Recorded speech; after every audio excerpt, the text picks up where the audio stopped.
الرجيم بسم الله الرحمن الرحيم يا أيها الذين آمنوا اتقوا الله وكونوا مع الصادقين وقال في مقام آخر يا أيها الذين آمنوا توبوا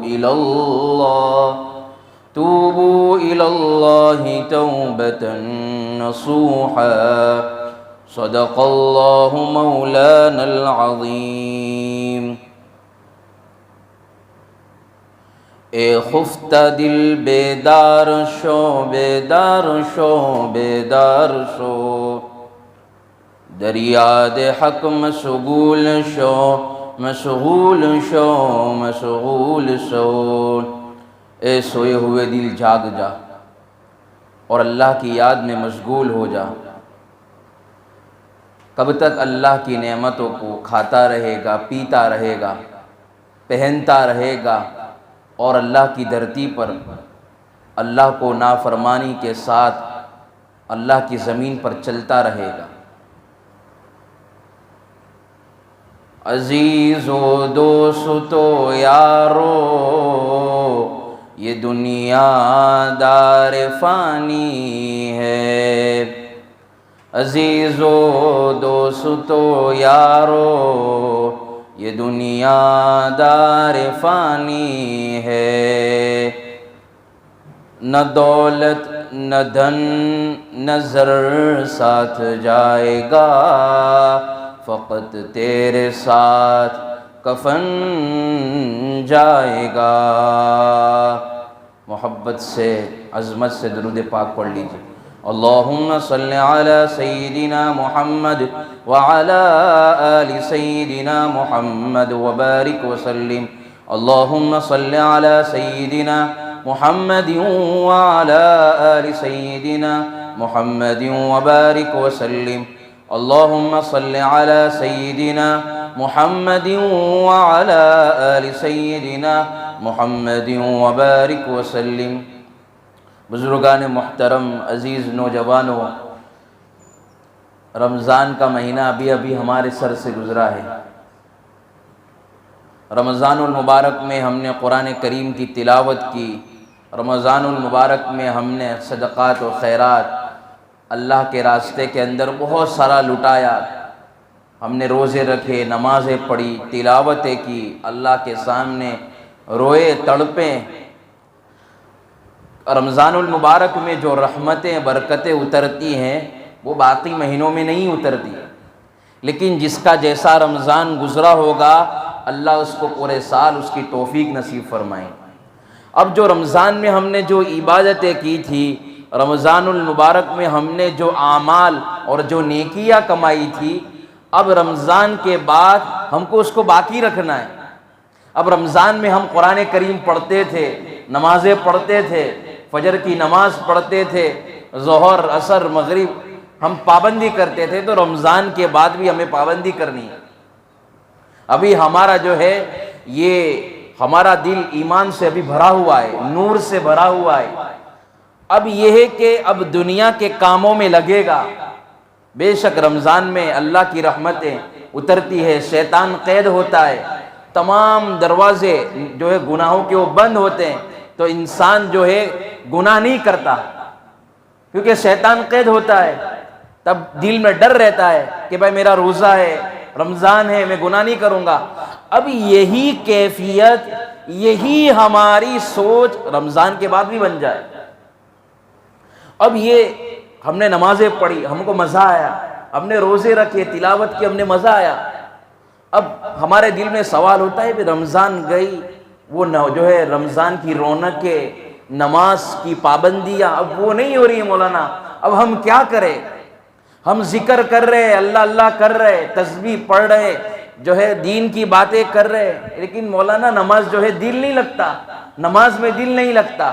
تو یہ دل بنانے کے لیے، اللہ کو یاد کرنے کے لیے، دل میں اللہ کی محبت کو بٹھانے کے لیے نماز میں اس کیفیت کے ساتھ کہ بھائی میں اللہ کے سامنے کھڑا ہوں، میرا اللہ مجھے دیکھ رہا ہے، میں دعائیں مانگ رہا ہوں، میرا اللہ میری فریاد کو سن رہا ہے، میں جو ہے خیرات صدقات کر رہا ہوں، گھروں میں بیٹھا ہوں، میرا اللہ مجھے دیکھ رہا ہے۔ اب وہ کیفیت نہیں رہی جو رمضان میں تھی، تو اب ہمیں کیا کرنا چاہیے؟ اب یہ ہے کہ اللہ والوں کی صحبت میں جانا چاہیے۔ اللہ والوں کی صحبت میں جاؤ گے تو یہ نورانیت واپس ہمیں محسوس ہوگی۔ اس لیے ہمارے حضرت جی دامت برکاتہم پیر ذوالفقار صاحب کے شیخ خواجہ حبیب غلام صاحب نقشبندی دامت رحمت اللہ علیہ یہ ہمیشہ کہتے تھے کہ سبزی ملتی ہے سبزی والوں کے پاس، دھیان سے سننا، سبزی ملتی ہے سبزی والوں کے پاس، لوہا ملتا ہے لوہے والوں کے پاس، کپڑا ملتا ہے کپڑے والوں کے پاس، اللہ ملتا ہے اللہ والوں کے پاس۔ اللہ ملے گا اللہ والوں کے پاس۔ اب ہم نماز پڑھ رہے ہیں، وہ کیفیت نہیں بن رہی کہ میرا اللہ دیکھ رہا ہے، میں کوئی بھی تسبیح پڑھ رہا ہوں، جماعتوں میں جا رہا ہوں، باتیں کر رہا ہوں، میرے دل میں اثر نہیں ہو رہا ہے۔ کیوں نہیں ہو رہا ہے؟ وجہ یہ ہے کہ ہم نے اللہ والوں کی صحبت میں ہم نہیں بیٹھے۔ جب ہم اللہ والوں کی صحبت میں بیٹھیں گے تو اللہ ہمیں یاد آئے گا۔ تو کیا ہے، ہمارے آس پاس میں کتنے لوگ ہیں، جماعتوں میں جاؤ گے نورانیت محسوس ہوگی، اللہ والوں کے پاس بیٹھو گے ذکر کی لذت محسوس ہوگی۔ یہ دونوں ہمارے لیے ٹائر ہے، اگر ایک کو بھی نکال دیا جائے تو ہم کیا ہے، ہم کو جیسا فائدہ ہونا چاہیے ویسا نہیں ہوگا۔ تو بات میں یہ کر رہا ہوں کہ اب رمضان کے اندر جو ہمیں کیفیات نماز روزے کی جو ہمارے اندر شوق پیدا ہوتا تھا، اب وہ شوق اور رغبت باقی رکھنے کے لیے اب ہمیں کیا کرنا ہے؟ اللہ والوں کی صحبت۔ کوئی بھی اللہ والا ہمارے قریب میں ہو جس کو دیکھ کر اللہ والوں کی پہچان کیا ہے؟ بھائی گاڑی ہوتی ہے، اس کی پہچان ہوتی ہے کہ بھائی یہ فلاں ماڈل ہے، فلاں گاڑی ہے، معلوم چل جاتا ہے نام سے۔ تو اب جو ہے اللہ والوں کی ڈیفینیشن کیا ہے؟ تو فرمایا جس کو دیکھ کر اللہ یاد آ جائے اس کو کہتے ہیں جو ہے اللہ والے۔ اور ہمارے آس پاس ہی گھومتے رہتے ہیں، ہمارے یہی اللہ نے ہر جگہوں پر رکھے ہوئے۔ جس طرح ایک ہمارا جسمانی ڈاکٹر ہوتا ہے، ہماری جو ہے باڈی کا جس طرح ڈاکٹر ہوتا ہے، اس طرح ہمارا روحانی ڈاکٹر بھی ہے، اور روحانی ڈاکٹر اللہ والے۔ اور روحانی کیا ہے؟ کینسر تھوڑی، بخار تھوڑی، اس کو روحانی ڈاکٹر تھوڑی بولتے۔ روحانی ڈاکٹر یہ کہ بھائی میرے دل کے اندر اللہ کی محبت آ رہی کہ نہیں۔ اب ہم نماز پڑھ رہے ہیں تو ہماری نماز یہ کیفیت کی ہے کہ بھائی میں اللہ کے لیے پڑھ رہا ہوں یا لوگوں کے لیے پڑھ رہا ہوں۔ اگر ہم لوگوں کے لیے پڑھ رہے ہیں کہ بھائی مجھے نمازی کہے، مجھے حاجی کہے، مجھے جو ہے زکوٰۃ دینے والا کہے، مجھے سخی کہے، تو سمجھو یہ ہماری کیفیت دنیا والوں کی ہے۔ اگر ہم نماز پڑھ رہے ہیں، ہماری یہ کیفیت بن رہی ہے کہ میں اللہ کے لیے نماز پڑھ رہا ہوں، اللہ کے لیے روزے رکھ رہا ہوں، اللہ کے لیے تلاوت کر رہا ہوں، میرے دل کے اندر اللہ کی محبت آ رہی ہے، تو سمجھو یہ اللہ والوں کی صحبت کا نتیجہ ہے، اور یہ کیفیت اللہ والوں کی صحبت میں ملے گی۔ ایسا تو ہے ہی نہیں کہ بھائی آپ جو ہے کسی دنیا دار کے پاس بیٹھو اور آپ کو جو ہے آخرت یاد آ جائے، ایسا نہیں۔ مثال کے طور پر آپ کو سمجھاتا ہوں، ہم دکان میں بیٹھتے ہیں، کاروبار کرتے ہیں، 10 لوگوں کے لوگ ملتے ہیں کہ بھائی آج ہمیں یہ کرنا ہے، یہ اتنا مال لگانا ہے، اتنے پیسے خرچ کرنے ہیں، تو ہمارے دل کے اندر دنیا کی لالچ بڑھتی ہے۔ کیا بڑھتی ہے؟ دنیا کی لالچ، کہ بھائی وہ 2 کما رہا ہے میں 4 کماؤں گا، وہ 4 کر رہا ہے تو میں 6 کماؤں گا، وہ 7 کر رہا ہے تو میں 9 کماؤں گا۔ تو یہ ہمارے دل میں کون سا یہ شوق بڑھ رہا ہے؟ دنیا کا۔ اگر یہ کیفیت بن رہی ہے تو یاد رکھو ہم جو ہے آخرت کے طلبگار نہیں ہوئے، بلکہ ہم تو دنیا کے طلبگار ہوئے۔ یہ لالچ بہت بری خطرناک چیز ہے۔ تو میں یہ عرض کر رہا ہوں کہ بھائی آپ دکان پر بیٹھ رہے ہو، کاروبار کر رہے ہو، آپ جو ہے کوئی بھی جگہ پر ہو، لیکن آپ کے دل کے اندر یہ کھٹکا لگا ہوا ہے کہ بھائی ابھی میں نے جمعہ کی نماز پڑھی، اب عصر کی نماز کا میرے اندر شوق پیدا ہو رہا ہے، عصر کی نماز کے لیے میرا دل اٹکا ہوا ہے، سمجھو تمہارے دل کے اندر اللہ بسا ہوا ہے۔ اگر آپ دنیا میں عصر کی نماز جا رہی ہے، بس دنیا کا خیال، رات میں سو رہے ہیں، دنیا کی کاؤنٹنگ، پیسے پیسے، تو یاد رکھو ہمارا دل کس سے لگا ہوا ہے؟ دنیاؤں میں۔ اور دنیا کے اندر خوش نصیب سب سے زیادہ انسان کون ہے؟ ہمارے اندر خوش نصیب اور سب سے زیادہ کامیاب انسان کی علامت ہم تمام یہ لوگ کہتے ہیں کہ بھائی اس کے پاس بنگلہ یہ کامیاب ہے، گاڑی ہے اس کے پاس کامیاب ہے، پیسہ ہے، راحت کی تمام چیزیں ہیں، یہ کامیاب ہے۔ نہیں، کامیاب وہ ہے جس کو اللہ والوں کی صحبت مل گئی اور اس کے دل کے اندر اللہ کی محبت کی چنگاری لگ گئی، اس کو بولتے ہیں جو ہے کامیاب انسان۔ آپ پیسوں سے تو کیا ہے چیزیں خرید سکتے ہو، لیکن سکون نہیں خرید سکتے۔ پیسوں سے آپ جو ہے دنیا کی نعمتیں، دنیا کی چیزیں تو خرید سکتے ہو، لیکن کیا ہے آنکھیں ایک جو اللہ نے بنائی ہے وہ خرید نہیں سکتے۔ آپ پیسوں سے گھر بار تو خرید سکتے ہو، لیکن سکون نہیں خرید سکتے۔ سکون کے لیے اللہ فرماتا ہے الا بذکر اللہ تطمئن القلوب، کہ سنو میری یادوں کے اندر کیا ہے؟ سکون ہے۔ سکون اللہ کے ذکر سے آئے گا۔ یاد رکھو آج ہمارے دل کو دیکھے، یہ جو اللہ والے آتے ہیں بیانات کرتے ہیں، ہمارے دل پر اثر کیوں نہیں ہوتا ہے؟ اس کی بنیادی وجہ یہ ذرا دھیان سے سنیں، دل کے کانوں سے سنیں اور ہم دیکھیں کہ یہ چیزیں میرے اندر تو نہیں ہیں۔ جب کوئی آپ کو نیکی کی باتیں کرتا ہے تو ہمارے دل میں آتا ہے کہ جلدی سے میں اٹھ کر چلا جاؤں۔ کیا آتا ہے؟ بات بند کر دے جلدی جلدی اور میں چلا جاؤں دین کی باتیں۔ ہمارے ماشاءاللہ گشتوں میں آتے ہیں ہمارے حضرات، ہمارے جو ساتھی آتے ہیں تو کہتے ہیں نا بھائی، گھر سے کہہ دیتے کہ بھائی گئے ہوئے ہیں میرے ابا، امی کے ذریعے کہلوا دیتے ہیں۔ تو کیوں؟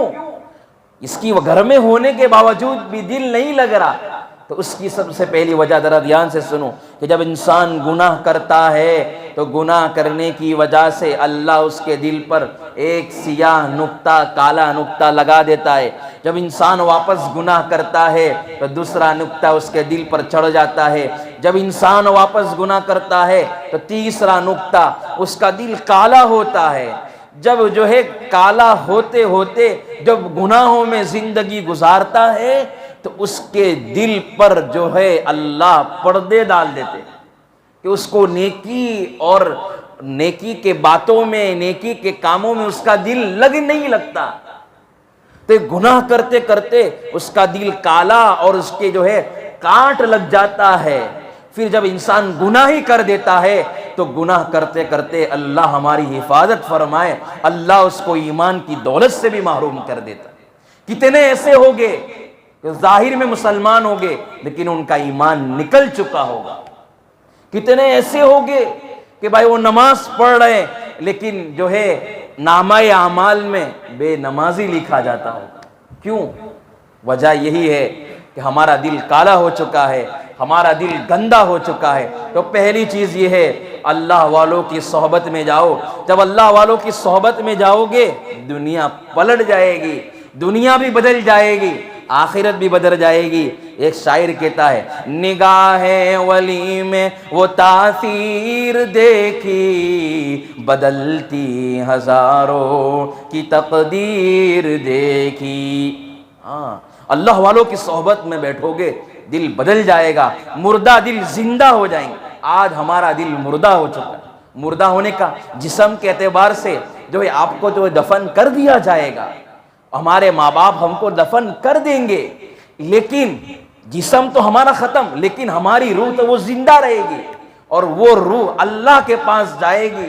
اگر نیک ہوگی تو وہ جنت میں گھومے گی، اگر بری ہوگی روح تو سمجھو آگ جہنم میں بھٹکتی رہے گی۔ اس کو آپ کو ایک واقعہ سناتا ہوں، اس کے بعد میں اپنی بات کو ختم کرتا ہوں۔ بس ایک واقعہ ہے کہ جب اللہ والوں کی صحبت میں ملو گے تو سب سے آپ کچھ بھی نہیں کر پاؤ گے، صرف بیٹھو گے، وہ عمل بتائے اگر کرو گے تو اللہ کی محبت حاصل ہوگی، گناہوں سے بچیں گے۔ لیکن صرف اللہ والوں کی صحبت میں بیٹھنے سے آخری درجہ یہ ہوگا کہ مرنے کے وقت اللہ کلمہ طیبہ زبان پر جاری کروائے۔ اس سے بڑی نعمت کیا ہے بھائی؟ ایک واقعہ ابھی جو ہے باقی سفر سے مجھے ملا، ایک شرابی تھا، بہت شرابی تھا، وہ آیا اور کہنے لگا مولانا میں جو ہے یہ بیان سے پہلے میرے اللہ نے میرے دل میں بات ڈالی کہ بھائی جس سے تو بیعت ہے تو اس کے پاس جا اور تو ساری دل کی حالت سنا کہ بھائی میرا یہ ہے یہ۔ تو میں نے پوچھا، اس اللہ والے نے کہا کہ کیا معاملہ پیش آیا تھا؟ معاملہ یہ تھا کہ جب مجلس تھی، بیان تھا، لوگوں نے کہا حضرت کا بیان ہے تو جلدی آ جا۔ تو جیسے ملاقات کے لوگ ملاقات کرتے ہیں، ملاقات کے بعد وہ بہت رونے لگا۔ یہ ذرا دھیان سے ہمارے نوجوان سنیں، جو ڈپریشن کے شکار ہے، دنیا دل میں بسی ہوئی ہے، ان کے لیے بہت عبرتناک واقعہ ہے۔ تو یہ ہے کہ وہ ملاقات کی، بہت رونے لگا، وہ نوجوان بہت رونے لگا، تڑپنے لگا۔ ٹھیک ہے، جس طرح عام لوگ آتے ہیں اللہ والوں کی مجلس میں، دل نرم ہو جاتے ہیں، اللہ کی رحمتیں اترتی ہے تو رونا آ جاتا ہے۔ لیکن واپس ملاقات کی، لوگ چلے گئے، کہا کہ حضرت میں آپ کو ایک واقعہ سناتا ہوں، آج جو ہے سن لیجئے۔ کہا کہ کون سا واقعہ؟ کہا کہ آپ کے بیان سے پہلے میں جو ہے گھر کے اندر کرسی پر چڑھ گیا اور پھانسی کا پھندا لٹکا دیا۔ کیا لٹکا دیا؟ پھانسی کا پھندا لٹکا دیا، اور میں تیاری میں تھا، صرف رسی کو باندھنا ہی تھا اور میں لٹکنے کی تیاری کے لیے میری منہ جو ہے موت منہ پر آ گئی تھی۔ بس کچھ پریشانی کی وجہ سے، کچھ ڈپریشن کی وجہ سے میں خودکشی کر رہا تھا، تو بس میرے سامنے آپ کا چہرہ سامنے آ گیا اور جو ہے مجھے کہہ رہے ہیں آپ کہ یہ گناہ مت کر ورنہ جو ہے پوری زندگی کیا ہے زمین میں دستا رہے گا، جہنم میں جاتا رہے گا۔ تو یہ میرے سامنے آپ کا چہرہ آ گیا اور چہرے کے آنے کی وجہ سے میں خودکشی کرنے سے بچ گیا۔ دیکھو کیا بیعت کے فائدے کہ انسان کسی حالات آتے ہیں، کاروبار ہے، دنیا ہے، آزمائش ہے، 2 کی جگہ 4 بنانے جاتے، 4 کی جگہ 5 کام بنانے جاتے، تو انسان پھنستا رہتا ہے، قرضوں میں ڈوبا ہوا ہوتا ہے۔ لیکن جب کیا ہے آخرت سامنے ہوگی، اللہ کی محبت سامنے ہوگی، اللہ کے رسول کے فرمان سامنے ہوگے، تو یہ سب چیزیں ہمیں نارملی محسوس ہوگی، یہ سب چیزوں سے اللہ ہمیں بچا لیں گے۔ تو بس یہی ہے کہ اللہ نے اس کو موت سے بچا لیا۔ تو میری آپ سے گزارش ہے کہ ہمارا ایمان تازہ ہے، ابھی ہم نے نمازیں پڑھی ہے، روزے رکھیں، اب اس کو ضائع نہ کرے، نماز کی پابندی کرے۔ یاد رکھو نماز سے آپ کی روزی میں، یہ آپ کو بتا رہا ہوں کہ روزانہ علماء آتے ہیں، بیانات کرتے ہیں، روزانہ آتے ہیں، ہمارے دل پر اثر کیوں نہیں ہوتا ہے؟ وجہ یہی ہے، میں نے آپ کو بتایا کہ ہمارے دل گناہ کرتے کرتے، آپ کو ایک بات یاد آ گئی، بس آخری بات کہتا ہوں کہ بھائی عید کی رات تھی، عید کی رات کے اندر ایک شخص سے ملاقات ہوئی، وہ کہنے لگا بازو میں اب تو میں کل عید کا دن ہے، شراب پی کر میں سو جاؤں گا۔ رمضان کی برکتیں ہیں جو تھی، اب اس کو باقی رکھنا ہے، اللہ والوں کی صحبت میں بیٹھنا ہے، اپنے دل کو بنانا ہے، اپنے اللہ کی محبت کو بڑھانا ہے۔ تو بس جہاں ہمارے اب یہاں سورت کے اندر مجلس ہوتی ہے، ہمارے راندیر کے اندر قاری عبدالرشید صاحب کی مجلس ہر جمعہ کو ہوتی ہے، تو آپ تمام سے گزارش ہے کہ جاتے رہو۔ یاد رکھنا دنیا کے اندر تو کارے بہارے مانگنے والے بہت ہے، تمام چیزیں مانگنے والے بہت ہے، اللہ کو لینے والے بہت کم ہیں۔ اور آپ نے دیکھا ہوگا مارکیٹ کے اندر جو چیزیں کم ہوتی ہے اس کی ویلیو زیادہ ہوتی ہے۔ تو آپ سے یہی ہے کہ یہ اللہ والے دنیا میں بہت کم ہے، تو ان کے ساتھ جڑو گے تو آپ کی ویلیو بھی بڑھ جائے گی، دنیا اور آخرت کی پریشانی ختم ہو جائے گی۔ اللہ مجھے اور آپ تمام کو بزرگان دین کی صحبت میں بیٹھنے کی توفیق نصیب فرمائے۔ وآخر دعوانا ان الحمد للہ رب العالمین۔